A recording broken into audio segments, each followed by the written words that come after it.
Go right now to a live press conference which is unfolding. Here's Glendale PD. Is everyone ready? Yes.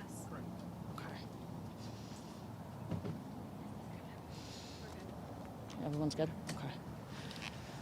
What time is it? Okay. Good afternoon. Thank you for everyone for being here. First off, we want to let everyone know that we do not believe that there are any outstanding suspects in the area. However, we're still completing secondary searches at this time. And Tanger, the hotels, and Westgate are still on lockdown. So until an officer comes to one of those areas to release anyone who's inside, we suggest they stay inside in lockdown at this time. So to begin this afternoon at approximately 2:40, we had reports that there was a shooting at the Tanger Outlets at 95th Avenue in Glendale in the center of the shopping plaza. Information came in that there was possible multiple victims with gunshot injuries.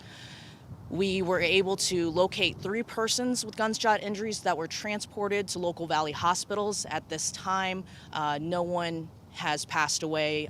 We believe there's potentially at least one person with life-threatening injuries. We only know of one child, of the 3 victims being a child.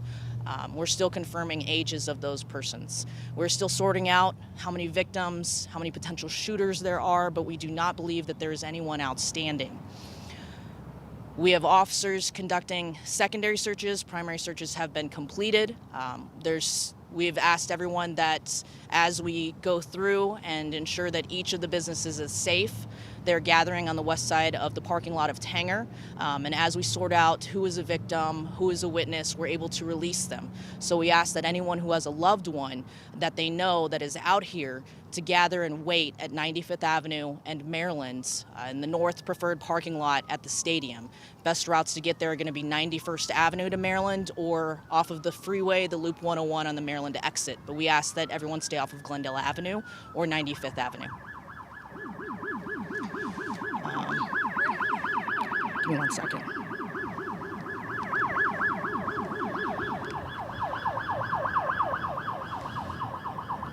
We do know that this was a singular incident. Again, this was a singular incident between 2 groups of people. This was not an active shooter. Again, this was not an active shooter. It was an altercation that occurred between 2 groups of persons. It turned into a physical altercation and then a shooting.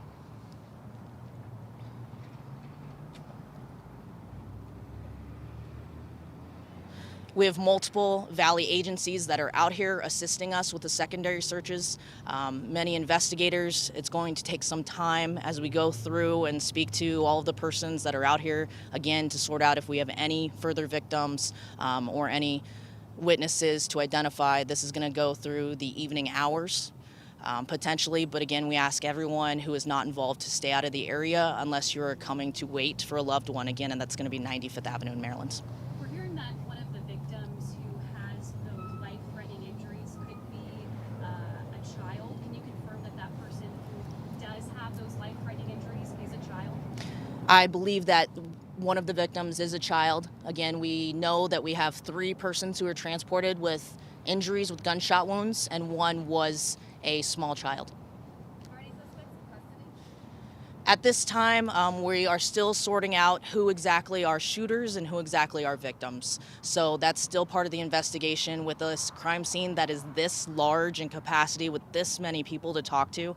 We really have to confirm more information before we can identify who's who. Can you talk about the lockdown situation that happened right after the shooting? Can you detail what that looked like? You know, I wasn't out here, but I can tell you that we were able to put out information over social media almost immediately after the shooting information came out to advise people in the area to lock down, just to ensure that they're not out and about running around, especially until we could identify that, again, this was a singular incident between 2 parties and not an active shooter. Any indication that it's gang-related?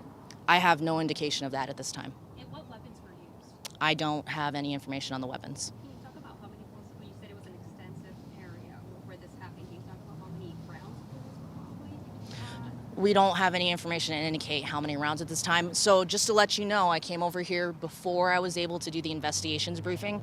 So I tried to get as much information as possible to give you guys at least some information, because we know there are so many people out there that have a loved one that's potentially over here. There are hundreds of employees and customers, and we just want to make sure that the public knows that we're doing everything we can to ensure that there are no further victims. We appreciate the update. You said that the shooting occurred in the central part of the outlets. Can you be more specific? Was it a food court? What was it?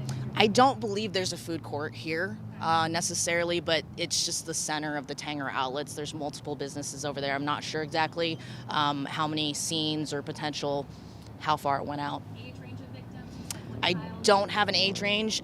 They all seem to be very young, so we can't confirm if there's more than one juvenile. Can you talk about any previous incidents that have happened here, shootings at this particular center, and is that a cause of I- concern for anybody? I don't have any information on any other shootings at Tanger. We did have a shooting at an active shooter incident that happened at Westgate a few years ago, and we were able to take that suspect into custody, and there were no persons that passed away from that, but again, a very traumatic incident for everyone involved. You mentioned sorting out witnesses and also victims. How does that work for you? Walk us through that. So anybody who feels like they had a gun pointed at them could be a victim of aggravated assault. So we have to talk to each individual, and there are hundreds of people here, before we can identify if they were a potential victim.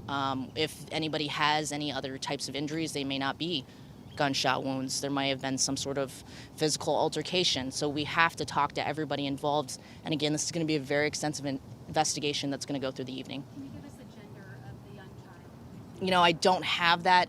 It's gone back and forth which one it was. I think it's a very chaotic scene. So when you have a lot of witnesses, everybody has their own interpretation of what happened because you have different perspectives and viewpoints. So it's hard to confirm that information. Can you talk about chaotic scene? You just said that. What does that effort look like for police, first responders, arriving to what you don't know? It's absolutely a coordinated effort. So we have other West Valley agencies out here. We also have the Department of Public Safety. We have several tactical units. And that is just every agency out here working together to ensure the safety of everyone. So they're going door to door. They are ensuring that we, again, have no further victims. They're making sure that everyone is safe and feels safe to come out. Are they currently doing that right now? Is this SWAT? The secondary searches are going on as we speak. As we walked over here, they were still going. Are they also doing that at the hotel? And at That's correct. So we're going to also be continuing those searches out at Westgate and at the hotels, and it is for precautionary. Again, we do not believe that there are any shooters outstanding. At this point, was there more than one shooter? Do we know that yet? We are still sorting that out. It's, like I said, it's a very chaotic scene. We're still trying to determine who exactly are shooters, who exactly are victims, but we did have 3 injuries that were All transported. right, guys, we're going to have to go back to the briefing. Officers or security at the time? I don't have that information. I apologize. We're going to. Quick for reunification for families, just that information. Can you please detail what that looks like? Absolutely. So as detectives are able to identify and talk to each of the individuals that are over in the parking lot, again, that's hundreds of people. So they try to identify what role, if they were a victim, if they were a witness, if they were just a shopper and were told to lock down. So the less involved they were, the more likely they are to get out of here sooner. There's potential that we are going to be busing people if they can't get to their vehicles. They're going to be going over to the North Preferred parking lot at the stadium at 95th Avenue and Maryland. Again, we need people to access that from 91st Avenue or from the Maryland exit off the Loop 101. American Red Cross on scene? I don't have that information. I apologize. So we're going to head back to the briefing. We are going to try and update you guys as soon as possible when we get more information. We're going to ask you guys to. You've been listening to a live briefing from Glendale PD about a shooting situation this afternoon at the Tanger Outlet Mall, which is off the 101 in Glendale. At this hour, right now at 4:40, we're coming up on So we're headed there now. Just monitor First our. calls went out that there was a shooting at the mall.